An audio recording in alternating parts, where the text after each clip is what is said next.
Hello students, मैं वीरू, आपका online tutor. आपका बहुत बहुत स्वागत है वीरू द पॉलिटी ट्रैक पर। ये टॉपिक जो हमारा है ये खलीफाओं का शासन हम पढ़ने जा रहे हैं।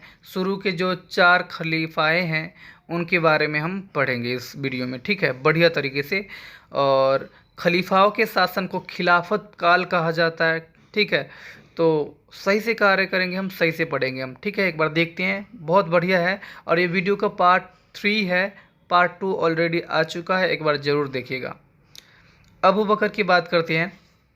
अबू बकर पहले खलीफा थे जो पैगंबर मोहम्मद के मृत्यु के बाद पहला खलीफा बनते हैं, ठीक है। पैगंबर मोहम्मद की मृत्यु 632 में होती है और 632 में ही अबू बकर पहला खलीफा बनते हैं अरब साम्राज्य का, ठीक है। अबू बकर पैगंबर मोहम्मद के ससुर थे। किस हिसाब से, तो देखिए, पैगंबर मोहम्मद की 13 शादियां हुई थी। पहला तीसरा जो उनकी जो बीवी थी आयशा, उनके पिता थे। तो इस तरह से ससुर थे ये अबू बकर पैगंबर मोहम्मद के, ठीक है। पैगंबर मोहम्मद के मृत्यु के बाद जो अरब साम्राज्य है, ठीक है, उसमें एक बहुत बड़ा सवाल बन जाता है कि उनके मृत्यु के बाद अगला उत्तराधिकारी कौन बनेगा, अगला पैगंबर कौन बनेगा, ठीक है। तब पारिवारिक संबंध के आधार पर अबू अली और अबू बकर का नाम आता है कि भाई इन दोनों में से किसी एक को ही बनाया जाना चाहिए। लेकिन सबसे ज़्यादा जो समर्थन मिला अबू बकर को मिला, इसलिए पहला खलीफा जो बने वो पैगंबर मोहम्मद के ससुर बने, ठीक है, अबू बकर बने, ठीक है। पैगंबर मोहम्मद ने अरब के कई सारे कबीलों को एकजुट करके और एक उम्मा संगठन का निर्माण किया था, ठीक है, जिसमें बहुत सारे कबीले थे जो अल्लाह पे विश्वास करते थे। अल्लाह पे विश्वास करने वाले लोगों को ही तो हम, लोगों का संगठन को ही तो हम उम्मा कहते हैं, ठीक है। लेकिन जब पैगंबर मोहम्मद की मृत्यु होता है 632 में, तो उनकी मृत्यु के बाद उम्मा संगठन से 11 कबीले विद्रोह के द्वारा अलग हो जाते हैं और वो 11 कबीले अलग अलग अपने अपने कबीलों में एक एक उम्मा बनाते हैं, उम्मा संगठन। और जो उस कबीले का जो शेख होता है, ठीक है, वो खुद को अपने आप को पैगंबर घोषित कर देते हैं, ठीक है। तब पहला खलीफा अबू बकर के सामने ये चुनौती होता है कि ये जो विद्रोह हो रहा है उम्मा में, ठीक है, उनको कुचला जाए, ठीक है, और वापस जो 11 कबीले अलग हुए उनको वापस उम्मा में शामिल किया जाए। और ये सिर्फ 1.5 साल के शासनकाल में ये ऐसा करते भी हैं। अबू बकर जो थे वो 1.5 साल के शासन में ऐसा कर देते हैं और 11 कबीलों को वापस उम्मा में बना देते हैं और एक उम्मा को फिर से वापस मजबूत कर देते हैं। उनकी आयु लगभग 70 साल की होती है, इसलिए अगला जो खलीफा है वो घोषित कर देते हैं कि अबू उमर को बनाया जाना चाहिए। और 634 में, ठीक है, 634 में अबू उमर दूसरा खलीफा बन जाता है अरब साम्राज्य का। अरब साम्राज्य का दूसरा खलीफा अबू उमर था, ठीक है। अबू उमर को पता था कि उम्मा इतनी बड़ी संगठन है और उसको जीवित रखना है तो अधिक धनराशि की आवश्यकता पड़ेगा और इसकी पूर्ति छापेमारी, लूट से प्राप्त जो माल है उसी के द्वारा ही किया जा सकता है। और इसीलिए अबू उमर ने जो उम्मा संगठन में बहुत सारे जो कबीले थे उसमें तीरंदाज, घुड़सवार जो सेना था उसको शामिल किया। यानी कि उन कबीलों में ना एक बेदुइन जो जाति के लोग थे, ठीक है, वो घुड़सवारी और तीरंदाज में काफ़ी ज़्यादा माहिर थे, ठीक है। और ये लोग रेगिस्तान के किनारों पर बसे जो शहर थे जैसे कूफा, बसरा, यहाँ पे अपना टेंट वगैरह लगा के, शिविर वगैरह लगा के और यहाँ पे रहते थे और खलीफा के शासन के मतलब निर्देश के अनुसार कार्य करते थे।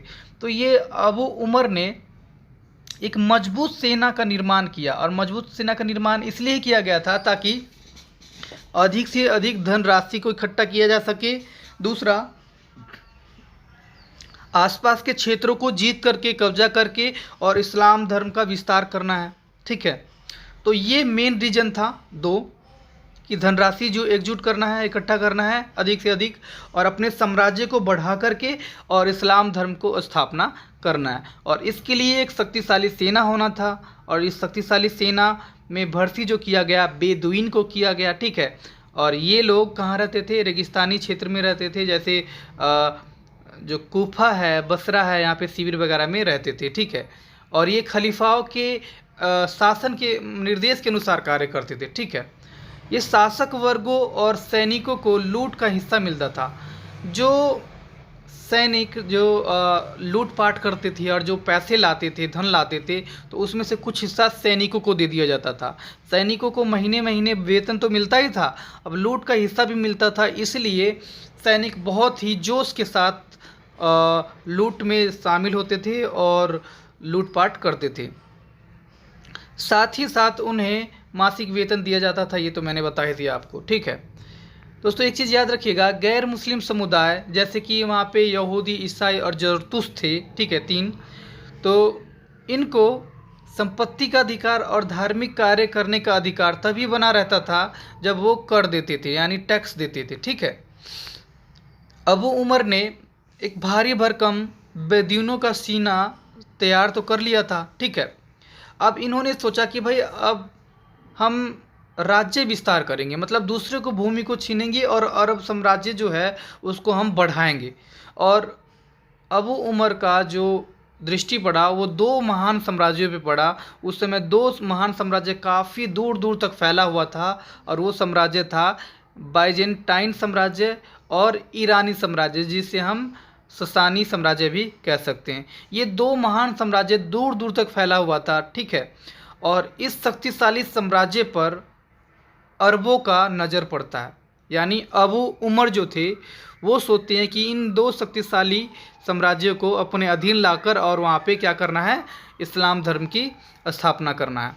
और उन्होंने सेना एक बहुत पावरफुल सेना तो बना ही रखे थे अबू उमर ने। ठीक है, अब देखते हैं कि ये जो इस बेजेंटाइन साम्राज्य है वहाँ पे ईसाई धर्म को मानते हैं लोग, और ईरानी साम्राज्य में जरतुस्त जो धर्म है उसको समर्थन करते हैं, उसको मानते हैं।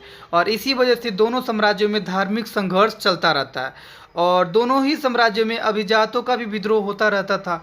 इसके वजह से दोनों साम्राज्य जरूर दूर दूर तक फैला हुआ था, लेकिन आंतरिक रूप से वो कमज़ोर था। ठीक है, और अबू उमर यानी अरब साम्राज्य ने इसी चीज़ का फ़ायदा उठाया। ठीक है, और दोनों साम्राज्यों पर एक एक कर आक्रमण करता है, और लगभग 3 सैन्य अभियानों में दोनों ही महान साम्राज्यों को अपनी अधीन ले आता है। ठीक है, और इस तरह से अरब साम्राज्य का रोमन साम्राज्य पर, ईरानी साम्राज्य पर पूरी तरह से नियंत्रण हो जाता है, और पूरी तरह से नियंत्रण हो जाता है। इस प्रकार से अरबों का जो साम्राज्य है वो मिस्र से लेकर ईरान तक, या यूँ कह लो नील नदी से लेकर ऑक्सस तक फैल जाता है। इतनी बड़ी साम्राज्य अरबों का हो जाता है अबू उमर के समय।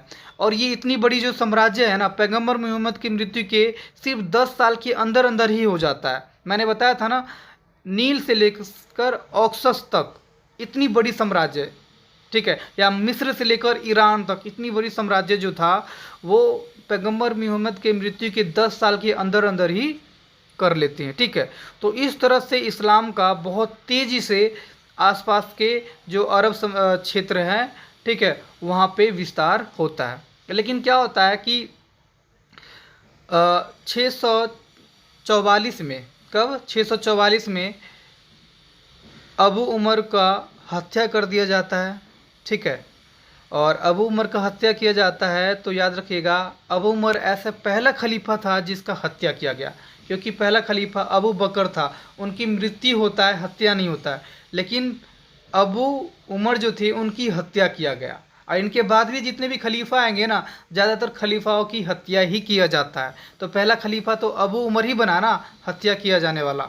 ठीक है, चलो अबू उमर की हमने गाथा तो सुन ली है हमने। ठीक है, अबू उमर की शासन कितना 634 से 640 तक रहा। ठीक है, यानी 10 साल शासन। अब अबू उस्मान का शासन आता है अबू उमर के बाद। तो अबू उमर का शासन, अबू उस्मान का शासन 12 साल का होता है, 644 से 656। ठीक है, जो देख रहे हैं आप। अब देखो अबू उमर जो देखते हैं कि भाई इतनी बड़ी साम्राज्य है, अबू उमर के बाद इतनी बड़ी साम्राज्य है। तो अबू उस्मान ने क्या किया देखते हैं अब। तो अबू उस्मान मध्य एशिया पर नियंत्रण करने की कोशिश किया, ठीक है, और कई अभियान भी चलाया। और प्रशासन पर अधिक नियंत्रण रखने के लिए उन्होंने अपने ही मक्का के लोगों को अच्छे अच्छे जो बड़े बड़े पद होते हैं प्रशासन के, उस पर बैठा दिया। जिससे क्या हुआ कि अरब के अन्य जो क्षेत्र के लोग थे जैसे मदीना, मिस्र, इराक, इन लोगों में क्या हो जाता है, अबू उस्मान को लेकर रोष पैदा हो जाता है, विरोध उत्पन्न होता है। और इसी वजह से 656 में उनकी क्या कर दिया जाता है, हत्या। लेकिन याद रखिएगा, अबू उमर के बाद इतनी बड़ी साम्राज्य को सही से नियंत्रण रखा तो अबू उस्मान ने रखा। और ऐसा इसलिए ही रख पाया वो, क्योंकि वो मक्का के यानी अरब साम्राज्य के जो बड़े बड़े पद थे उस पे अपने ही जो विश्वास पात्र जो लोग थे उनको बैठा रखे थे, इसलिए इतनी बड़ी साम्राज्य को वो नियंत्रण कर पाया 12 साल तक। लेकिन यही रीजन था जो उनको हत्या कर दिया जाता है, ठीक है। अबू उस्मान आई होप समझ में आ गया होगा आपको। अबू उस्मान के बाद अबू अली है, ठीक है। अबू अली बनते हैं अगला पदाधिकारी, अगला खलीफा, ठीक है। 656 में जब अबू उस्मान की हत्या होता है तो 656 में ही अबू अली अगला खलीफा संभाल लेते हैं अरब साम्राज्य की, ठीक है। और जब वो खलीफा पद संभालते हैं तो उनके सामने दो बहुत बड़ी समस्याएं आ जाती है।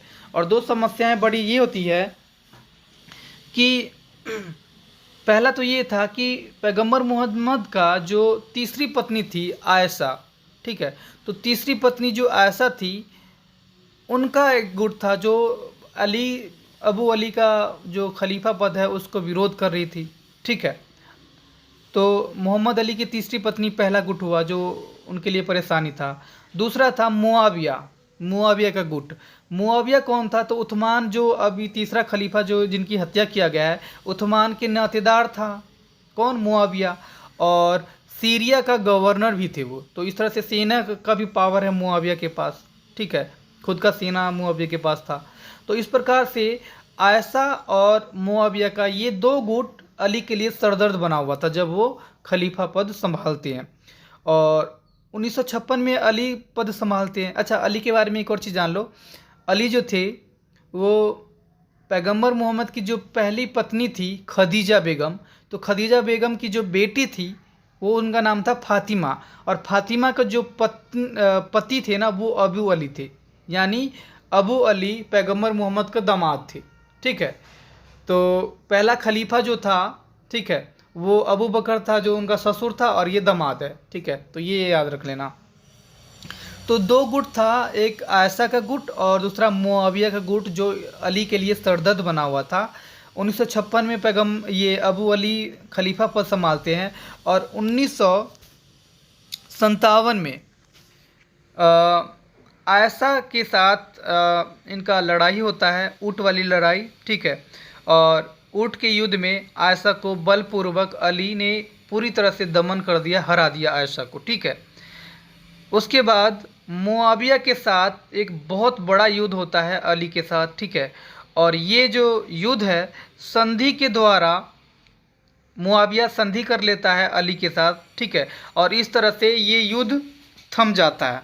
लेकिन ये अली ने मुआविया को पूरी तरह से दमन नहीं किया है, पूरी तरह से हराया नहीं है, ठीक है। जस्ट संधि करके इसको क्या किया गया है, ये युद्ध को रोका गया है। तो अली ने जो संधि करके इस युद्ध को रोक दिया था, इसीलिए अली के जो गुट था उसी गुट के अंदर एक खर्जी लोग हुआ करते थे जो इनका सपोर्ट करते थे। खर्जियों का संख्या उस समय 40,000 के आसपास थे। तो खर्जियों ने अली का विरोध करने लगा कि हम नहीं चाहते हैं कि ये युद्ध संधि के द्वारा हो, क्योंकि खर्जी लोग थोड़ा कट्टर स्वभाव के थे। वो कहते थे या तो हम मर जाएंगे या फिर सामने वाले को ही मार देंगे, ठीक है, मारो या फिर मरो, ऐसा वाला कहानी था खर्जियों के लिए। तो ये जो संधि करके जो युद्ध रोका गया ना, तो खर्जी को ये चीज़ पसंद नहीं आया। अब खर्जी लोग जो थे वो अली का दुश्मन बन गए, ठीक है।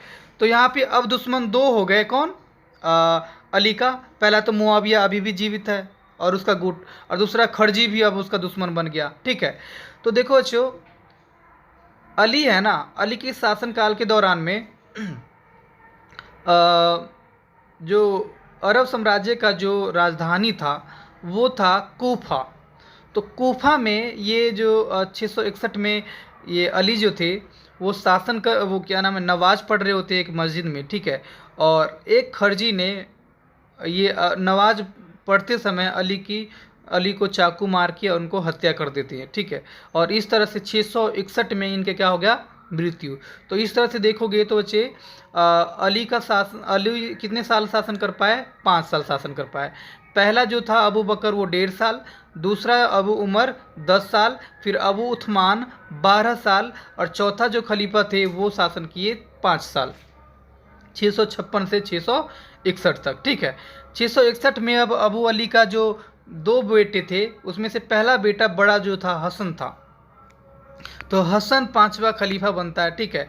और ये सिर्फ 6 महीने ही शासन कर पाता है, क्योंकि मुआविया के दबाव की वजह से और डर की वजह से हसन अपना पद छोड़ देते हैं, जिससे अगला खलीफा मुआविया बन जाता है। कौन बन जाता है, मुआविया।